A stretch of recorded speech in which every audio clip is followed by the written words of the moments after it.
कांग्रेस जो चुनाव ये कर रहा हूँ कि अनवांटेड एलिमेंट्स, शराब का धंधा करने वाले, सट्टे का धंधा, दुनिया जानती है जिस तरह से ये बाहर से लोग आए हुए इनके दफ्तरों में। देखिए आप, वही लोग बैठे हुए हैं 2014 से पहले के। समाज इनको सबक सिखाएगा। हमने एक रोड शो निकाला था तहसील कैंप में, और वहाँ कांग्रेस के, मैं तो ये कहूँगा, मुझे तो लगता है गुंडे मवाली थे। उन्होंने एक सड़क को रोका। अगर आप 2014 से पहले का अपना रिकॉर्ड छांटें तो वही चेहरे आपको नजर आएंगे जो आज विपक्ष के साथ चल रहे हैं। इनके इरादे ही है, 10 साल से खाली बैठे हुए भरे पड़े हैं ये। इनके मनों में इतना द्वेष है, इनको मौका मिलना चाहिए। अगर इनको मौका मिल गया किसी भी तरह का तो हर तरह की लूट मार करेंगे। 2014 के बाद हमने इस शहर में किसी तरह का कब्जा, प्लाट पे, दुकान पे, मकान पे किसी का कब्जा नहीं होने दिया, किसी का भी। अगर विधायक थी रोहिता जी, 2015 के अनाउंसमेंट को अगर आप 2019 तक हाथ भी नहीं लगाते तो इसका मतलब आप करना नहीं चाहते, सिर्फ घोषणा करना चाहते हैं। मैंने जितनी घोषणाएं करवाई हैं सब पे काम चालू है जी। जिस भी कार्यक्रम में जाते हैं ना, कहने को नुक्कड़ सभा होती है, ऐसा लगता है जनसभा है। 5 तारीख का नज़दीक है और चुनाव का इंतजार किया जा रहा है। सोच समझ के वोट करें, जो नेता आपके बीच में आता हो और आपके सुख दुख का साथी हो, उसे वोट करिए, हमारी अपील है। विधायक प्रमोद भी हमारे साथ हैं। विधायक साहब, कल सीएम साहब आ रहे हैं, कितने बजे का समय और क्या है? कुलवंत जी, पहले तो आपके माध्यम से आपको भी और आपके दर्शकों को मेरा नमस्कार। कल माननीय मुख्यमंत्री नायब सिंह सैनी जी पानीपत में आ रहे हैं, सब्जी मंडी में, जो शिव चौक के पास सिरौली रोड पे है। समय सुबह 11 बजे का है, और मैं आपके माध्यम से सबसे आग्रह कर रहा हूँ कि उनका संबोधन सुनने के लिए भारी संख्या में, जनता से भी कह रहा हूँ, कार्यकर्ता से भी प्रार्थना कर रहा हूँ कि भारी संख्या में आके उनके विचार सुने। ऐसा मैं निमंत्रण भी दे रहा हूँ। आपकी मतलब उम्मीद कितनी है, कितने के लोग इकट्ठे हो जाएंगे? मैं इस पर कम से कम उम्मीद कर रहा हूँ कि जिस तरह का उत्साह देखने को मिल रहा है पूरी विधानसभा के अंदर, हजारों की संख्या में, कल आप देखेंगे, कल जगह छोटी पड़ जाएगी, सब्जी मंडी छोटी होगी कल। हजारों की संख्या में उम्मीद करता हूँ कि 8 से 10 हज़ार आदमी वहाँ पे लोग जरूर सुनने के लिए आएंगे। एक नेक इंसान, आपने देखा नायब सिंह सैनी जी को कितने मिलनसार है, हर एक से मिलते हैं, और जो योजनाएं वो लेके आए हैं लोगों के लिए अतुल्य है। बहुत बड़े बड़े काम कर रहे हैं, और मैं उनका धन्यवाद करता हूँ कि इतने व्यस्त शेड्यूल में से पानीपत के लिए उन्होंने टाइम निकाला है। वो सारे वोटर होंगे जो आएंगे वहाँ पर? पानीपत की जनता है, वोटर तो है ही, पानीपत की जनता है। हमने किसी को कोई साधन नहीं दिया। आप देखिएगा जनता अपने आप आएगी। हमने सिर्फ सूचना दी है सबको, और इस बात की उम्मीद रखते हैं कि हजारों की संख्या में वहाँ पे लोग उनके विचार सुनने के लिए आए। अभी सब जो आपने काम करवाए हैं, समय जो 5 साल समय बीत गया आपका काम करवाए, उन कामों की तारीफ भी जो लोग कर रहे हैं, इन काम को लेकर पब्लिक क्या रुझान है? आप पब्लिक के बीच में जाते हैं, क्या रुझान है पब्लिक? कुलवंत जी, जिस भी कार्यक्रम में जाते हैं ना, कहने को नुक्कड़ सभा होती है, ऐसा लगता है जनसभा है। 1000, 2000, 1500 लोग एक नुक्कड़ सभा में आ रहे हैं। इतना मान सम्मान, इतना प्यार दे रहे हैं, तो मैं तो धन्य हो गया।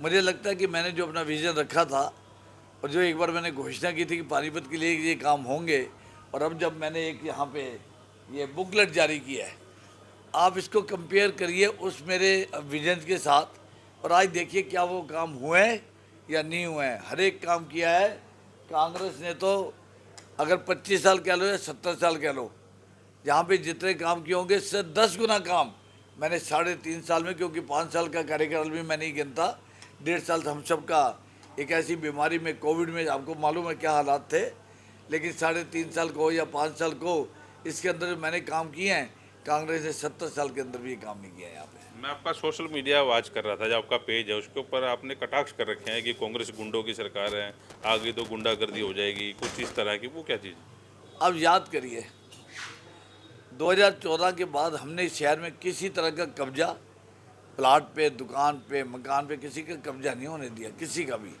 अगर याद हो तो रेलवे रोड के ऊपर आज से 2 महीने पहले एक कब्जा करने के लिए आए थे लोग, अगर आपको याद हो, मीडिया ने कवर किया था, और वो कब्जा हमने 2 घंटे के अंदर छुड़ाया था। असला लेके बनवाश आए थे, शहर में कोई कब्जा नहीं होने दिया। और आज बहुत सारे लोग, आप तो बहुत फेमस पत्रकार भी हैं, यूट्यूबर भी हैं, मैं कह सकता हूँ, बहुत आपकी फॉलोइंग है।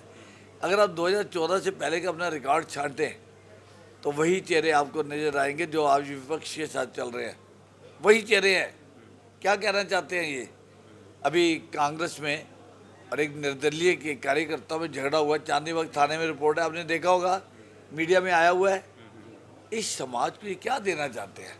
पानीपत का शहर बहुत धार्मिक प्रवृत्ति का है, बहुत समन्वय है। हम अगर चुनाव आपस में लड़ते भी हैं तो पारिवारिक झगड़े नहीं होते हैं यहाँ पर। अरे 15-20 दिन का चुनाव है, हो जाएगा। लेकिन ये लोग उसको जिस तरफ लेके जा रहे हैं, परसों की बात है, शायद आपने कवर भी किया हो, हमने एक रोड शो निकाला था तहसील कैंप में, और वहाँ कांग्रेस के, मैं तो ये कहूँगा, मुझे तो लगता है गुंडे मवाली थे, उन्होंने एक सड़क को रोका, वहाँ पे बेंच लगा दिया, महिलाएं थी 100-150 हमारे साथ, हमारे परिवार के सदस्य थे। उन्होंने रास्ता रोक के कहा कि आप इधर से नहीं जा सकते। हम झगड़ा नहीं करना चाहते थे, हम दूसरे रास्ते से निकल गए। ये इनको शोभा नहीं देता है। ये शहर धर्म कर्म का शहर है, मान सम्मान का शहर है। तो मैं तो ये देख रहा हूँ कि जिस तरह से ये बाहर से लोग आए हुए, इनके दफ्तरों में देखिए आप, वही लोग बैठे हुए हैं 2014 से पहले के। समाज इनको सबक सिखाएगा, निश्चित तौर पे आप देखिएगा इनको जमानत बचानी मुश्किल हो जाएगी इस बार। आप ये कह रहे हैं जो कांग्रेस बुल्ले शाह जी के साथ लगे हुए हैं वो गुंडे हैं, जो उनके साथ काम कर रहे हैं वो गुंडे हैं, या बुल्ले शाह जी के ऊपर कोई आपका कटाक्ष है या कांग्रेस के ऊपर कटाक्ष है? मैं कांग्रेस के कटाक्ष ये कर रहा हूँ कि अनवांटेड एलिमेंट्स, शराब का धंधा करने वाले, सट्टे का धंधा, दुनिया जानती है, आप भी जानते हैं, कलौजी नाम नहीं लेंगे आप उन चेहरों को आप भी जानते हैं, मीडिया वाले भी जानते हैं, नाम नहीं ले रहे कोई। या तो डरते हैं आप लोग उन लोगों को समाज पहचान रहा है, समाज सब जानते हैं उनके बारे में। मैं आपको फिर बता रहा हूँ, बहुत बड़ा सबक सिखाएगी जनता इनको। आप ये कहना चाह रहे हैं कि अगर ये सत्ता में आ जाते हैं, वही सट्टेबाजी, वही गुंडागर्दी, वही चैन स्नैचिंग, वही सारा सिस्टम होना शुरू हो जाएगा? निश्चित तौर पे इनका इरादा ही है, इनके इरादा ही है। 10 साल से खाली बैठे हुए भरे पड़े हैं ये, इनके मनों में इतना द्वेष है। इनको मौका मिलना चाहिए, अगर इनको मौका मिल गया किसी भी तरह का तो हर तरह की लूट मार करेंगे ये। शहर सेफ नहीं रहेगा, मैं आज आपको बता दूँ। हमने शहर की हिफाजत की है भारतीय जनता पार्टी के राज में। आप बताइए कोई कब्जा हुआ हो तो विधायक ने कोई ऐसी चीज़ को करके हमने रोका है। हम इस शहर में कब्जा नहीं होने देंगे, नुकसान नहीं होने देंगे शहर का। शहर के भाई बंधु आपस में हैं। मैं कहता हूँ कि कांग्रेसी भी कोई है, इनेलो का भी कोई है, भाई बंधु तो सब है ना, समाज तो है ना जी। समाज को तो साथ लेके चलोगे आप, या चुनाव के समय में ऐसी गांठें मार लोगे गुंडागर्दी की कि समाज में फर्क आ जाएगा? वो नहीं होने देंगे हम लोग, मैं ये कहता हूँ। बुल्ले शाह जी ये कह रहे हैं, जहाँ भी अपनी जनसभा होती है उनकी, भाई नगर निगम जो है विसाब से संभला नहीं, विसाब वहाँ पे दखलंदाजी करते रहे, मैं बन गया तो नगर निगम भी तीर की तरह चलेगा, और दूसरी बात कि मैं नगर निगम की सीढ़ियाँ नहीं चढ़ूँगा। सीढ़ियाँ चढ़ने की जरूरत भी नहीं होती है। लेकिन मैं एक बात बताता हूँ, जो बड़े बड़े काम भी हो निगम ने किया है। ऑडिटोरियम कौन लेके आया है? ठीक है, मैं माध्यम हूँ, सरकार से पैसा लेके आया हूँ, पर बनाओ उसको निगम रहा है। इंडोर स्टेडियम है, कौन लेके आया है? यहाँ जितना विकास हो रहा है या तो पीडब्ल्यूडी के माध्यम से हो रहा है। अगर आप सड़कों का निर्माण देखेंगे, बड़ी बड़ी सड़कें, सोनौली रोड है जैसे, तो उसका निर्माण हो रहा है पीडब्ल्यूडी के माध्यम से। अगर हम 13 स्कूल बना रहे हैं, बड़े बड़े स्कूल बना रहे हैं, बहुत बड़े स्कूल, कांग्रेस से बता दीजिए एक भी स्कूल बनाया हो बड़ा। हमने इस 5 साल के अंदर 13 बड़े स्कूल बनाए जा रहे हैं। रेड लाइट का स्कूल देख लीजिए आप, मालडोन का, आप आर्य समाज के सामने वाला स्कूल देख लीजिए, 4-4, 5-5 हज़ार के बच्चे का स्कूल बना रहे हैं। Hospital, mother and child hospital, कभी किसी ने सोचा नहीं था 64 करोड़ रुपये लागत से पूरा होने वाला है। फायर स्टेशन कभी किसी ने नहीं सोचा था। ऑडिटोरियम, ये इतने बड़े बड़े प्रोजेक्ट हैं। और एक बात, सबसे बड़ी बात, कांग्रेस मुझे ये बताए पिछले 50-60 साल में उन्होंने इस शहर को एक अंडरपास ला के क्यों नहीं दिया, एक भी अंडरपास। और हमने इस 10 साल में नहीं, 5 साल में, इस 5 साल में 5 अंडरपास लेके आए हैं। निर्माणाधीन है, सन रोड का चालू हो चुका है और बाकी बन रहे हैं। 4 रेलवे ओवरब्रिज लेके आया है। ये आज से 20-25 साल पहले जाट रोड का फ्लाईओवर लेके आए थे, रेलवे ओवरब्रिज। उसके बाद कोई डेवलपमेंट नहीं है। और शहर में ट्रैफिक की व्यवस्था देखिए कितनी खराब है। तो हम लोग 4 रेलवे ओवरब्रिज लेके आए हैं। 114 करोड़ रुपए की लागत से बिंडोल पे बनने जा रहा है। माननीय प्रधानमंत्री जी उसका उद्घाटन कर चुके हैं। और एक सबसे बड़ा रेलवे ओवरब्रिज जो हाली पार्क से उठ के जीटी रोड पे सीधा आएगा, जो आज रास्ता 25 से 30 मिनट में कवर करते हैं कलौज जी। अगर आपको सेक्रेटरीट से हाली पार्क जाना है तो ये 25-30 मिनट का रास्ता है, आप 2 मिनट के अंदर पहुँचेंगे। क्या ये अचीवमेंट नहीं है? ये सरकार की अचीवमेंट है, हमारी अचीवमेंट है। अच्छा, जो निर्दलीय चुनाव लड़ रहे हैं रोहिता रेवड़ी जी, उनका ये कहना है कि जो 4 लेन असंध रोड या गोहाना रोड 4 लेन के हैं, उनके कार्यकाल में ये सीएम अनाउंसमेंट हुई थी, ना कि प्रमोद भी साहब के कार्यकाल में हुई है। अब जो श्रेय ले रहे हैं वो प्रमोद भी साहब ले रहे हैं। 2015 की अनाउंसमेंट है कुलवंत जी, 4 साल तक क्यों नहीं बनाई? कहाँ थे ये? विधायक थी रोहिता जी। 2015 की अनाउंसमेंट को अगर आप 2019 तक हाथ भी नहीं लगाते तो इसका मतलब आप करना नहीं चाहते, सिर्फ घोषणा करना चाहते हैं। हमने जितनी घोषणाएं करवाई हैं वो पूरी की हैं। और इसमें सबसे बड़ी अड़चन मैं आपको बताता हूँ जो मैंने दूर की। जब सनौली रोड का निर्माण होना था तो फॉरेस्ट डिपार्टमेंट को लैंड अल्टरनेट देनी पड़ती है, बहुत बड़ा काम है ये। हमने चंडीगढ़ में एडमिनिस्ट्रेशन की मदद से, पानीपत एडमिनिस्ट्रेशन की मदद से, मिनिस्ट्री की मदद से, माननीय मुख्यमंत्री की मदद से हमने वो लगभग 50 या 56 एकड़ लैंड मोरनी हिल में दिलवाई, तब ये प्रोजेक्ट शुरू हुआ। इनको 4 साल तक याद नहीं आया कि हमारी घोषणा पड़ी हुई है। घोषणा करना एक काम है, उस पर काम करना दूसरी काम है। मैंने जितनी घोषणाएं करवाई हैं सब पे काम चालू हो चुका है। आप देख सकते हैं फायर स्टेशन का टेंडर खुल चुका है, सिर्फ आचार संहिता में हम टेंडर दे नहीं पा रहे हैं, जो 10 दिन के बाद दे देंगे। क्योंकि 10 करोड़ से ज़्यादा का जो टेंडर होता है, आपको जानकारी होनी चाहिए कि उसको मंत्रिमंडल की अप्रूवल चाहिए होती है।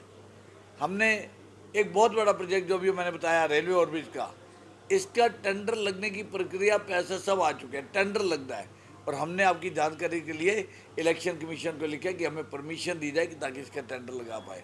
जो कहा है वो करके दिखाया है, सिर्फ घोषणा तक सीमित नहीं है हम लोग। मतलब आप कह रहे हैं कि कांग्रेस नहीं आ रही? डेफिनेटली नहीं आ रही। कहाँ है कांग्रेस? पूर्ण बहुमत की सरकार तीसरी बार हरियाणा में बनने जा रही है, भारतीय जनता पार्टी की पूर्ण बहुमत की। और आप देखेंगे लोगों ने मन बना लिया हुआ है, लोग विश्वास कर रहे हैं, बिना पर्ची बिना खर्ची के सरकार है। आज सुबह मैं भोला जी बैठे हुए हमारे पार्षद, इनके वार्ड में था, जिस सभा में जाते हैं हम लोगों से पूछते हैं कि आप क्या कोई नौकरी लगी बिना पर्ची बिना खर्ची? कहीं 5 घर, कहीं 10 घर, कहीं 15 घर, लोग बच्चे खड़े करते हाथ कि हमारे बच्चे को मिली, हमारे रिश्तेदार को मिली। इवन HCS तक बच्चे लगे हैं। ये कहना आसान है, कांग्रेस के राज में लाखों करोड़ रुपए का लेन देन होता था इसमें HCS के अंदर। एक भी केस आपको नहीं मिलेगा। हरियाणा की सरकार ने, भारतीय जनता पार्टी की सरकार ने बिना पर्ची बिना खर्ची के काम किया। विधायक साहब, अगली पारी में शहर के लिए क्या बड़े प्रोजेक्ट होंगे, क्या मन में है? पहली बात तो यह है कि जो काम शुरू हो चुके हैं उनको पूरा करना है। जिनके टेंडर लग चुके हैं, ये वर्क ऑर्डर शुरू उनको इमीडिएटली शुरू करना है। ये भी एक काम है, ये नहीं कि हम इसको कर दिया और आगे हम पे चिंता ना करें। उसके बाद 5-6 बड़े प्रोजेक्ट हैं शहर के लिए जो बहुत करने जरूरी हैं। सबसे बड़ा प्रोजेक्ट तो ओल्ड एज होम का है, जिसकी मैं DPR बना चुका हूँ। वृद्ध आश्रम भी नहीं है पानीपत के अंदर, कांग्रेस ने कुछ नहीं किया। यहाँ पे अनाथालय नहीं है। 8-10 लाख की पॉपुलेशन हो चुकी है 2 विधानसभा की, कोई यहाँ अनाथालय लड़कियों का लड़कों का नहीं है। इतनी बड़ी इंडस्ट्री है, सैकड़ों बच्चियाँ बाहर से नौकरी करने आती हैं पानीपत के अंदर।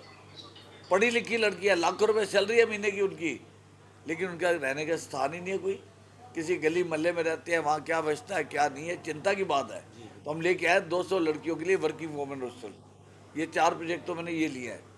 एक बहुत बड़ा प्रोजेक्ट है जो हम करना चाहते हैं ZLD का, जीरो लिक्विड डिस्चार्ज का, क्योंकि पानी की समस्या बहुत ज़बरदस्त है इंडस्ट्री की। तो उसके लिए प्रयास है, 2200 करोड़ रुपए का प्रोजेक्ट है पानीपत के लिए। तो हमारी चिंता रहेगी उस प्रोजेक्ट को करना है। एक इंडस्ट्री की सबसे बड़ी प्रॉब्लम है कि हमें कॉमन बॉयलर चाहिए। सर्दियों में जब पोल्यूशन बहुत बढ़ जाता है तो फैक्ट्रियों को बॉयलर चलाने की इजाज़त नहीं मिलती, जनरेटर चलाने की इजाज़त नहीं मिलती NGT द्वारा। अगर हम कॉमन बॉयलर लगा लेंगे, जैसा कि सूरत में है, गुजरात में है, अगर हम कॉमन बॉयलर लगा लेंगे तो समस्या हल हो सकती है। और एक सबसे बड़ा काम इंडस्ट्री का हो रहा है, हमें यहाँ पानीपत के अंदर एक एग्जीबिशन सेंटर चाहिए। जी जी। इतनी बड़ी इंडस्ट्री है, एक्सपोर्टर्स हैं यहाँ पे, डोमेस्टिक मार्केट का बहुत बड़ा बिजनेस है। 80 करोड़ से ऊपर कहते हैं, लगभग 80,000 करोड़ से ऊपर का कारोबार है यहाँ पे, लेकिन कोई एग्जीबिशन सेंटर नहीं बनाया कि 70 साल में। हम ये चाहते हैं कि 25-30 एकड़ में, मैंने फाइल मूव की हुई है, क्योंकि बजट में हरियाणा के प्रावधान किया गया। पिछले साल हमने प्रावधान करवाया था 500 करोड़ रुपये का, 250 करोड़ रुपये फरीदाबाद के लिए और 250 करोड़ पानीपत के लिए। एग्जीबिशन सेंटर बनाएंगे, बायर सेलर मीट होगी, हमारे लोग वहाँ एग्जीबिशन लगाएं, कारोबार बढ़ेगा। ये कुछ बड़े काम हैं जो बहुत ज़्यादा करने वाले। और एक ट्रैफिक को कंट्रोल करने के लिए हमें ड्रेन नंबर 1 को विकसित करना होगा, वो हमारी लाइफ लाइन बनेगी। आज वो सिर्फ सीवर वाटर के लिए है, लेकिन आने वाले समय में ट्रैफिक के लिए भी वहाँ से बहुत मदद मिल सकती है, तो उसको करना चाहिए। मैं समझता हूँ कि एक बड़ी समस्या जो रहेगी वो नगर निगम की समस्या रहेगी, क्योंकि जब भी बात उठती है नगर निगम की उठती है, नगर निगम के भ्रष्टाचार की उठती है, उसको भी कंट्रोल करने के लिए आप करेंगे या कोई नया मेयर आएगा वो नज़र मारेगा उस पर? नहीं, देखिए, नगर निगम की प्रॉब्लम लोगों को आई, इस बात को मानते हैं हम लोग। आईडी में लोगों को प्रॉब्लम आई, योजना बहुत अच्छी थी सरकार की, लोगों के हित की थी, लेकिन कुछ कर्मचारियों ने इसका बहुत नाजायज फायदा उठाया और बहुत करप्शन किया और नापे भी गए। हरियाणा सरकार ऐसी है, भारतीय जनता पार्टी की सरकार, जिन्होंने अधिकारियों को पकड़ा है, FIR कराई है, अरेस्ट भी कराया है। कांग्रेस ने तो करप्शन होने दी। आज तक बताइए, कांग्रेस ने 70 साल में किसी पे FIR कराई थी? कभी नहीं कराई। लेकिन हरियाणा की सरकार, भारतीय जनता पार्टी की सरकार ने लगातार इस बात का संज्ञान लेते हुए CM रेड भी कराई, विजिलेंस की, अरेस्ट भी कराया है, लोगों में दहशत भी फैली है। मैं ये समझता हूँ कि अब समाधान धीरे धीरे हुए हैं, आगे थोड़ी सी और गुंजाइश है इसमें, वो डेफिनेटली करेंगे। चलिए, विधायक साहब हमारे साथ थे, कल CM साहब आ रहे हैं, आप जरूर पहुंचिए। और बड़ी बात है, अगला क्या विजन है और पिछला इनका क्या विजन था, उस पर जो हमने खुलकर चर्चा की। वाइस ऑफ पानीपत के लिए प्रदीप पंचाल के साथ कुलवंत।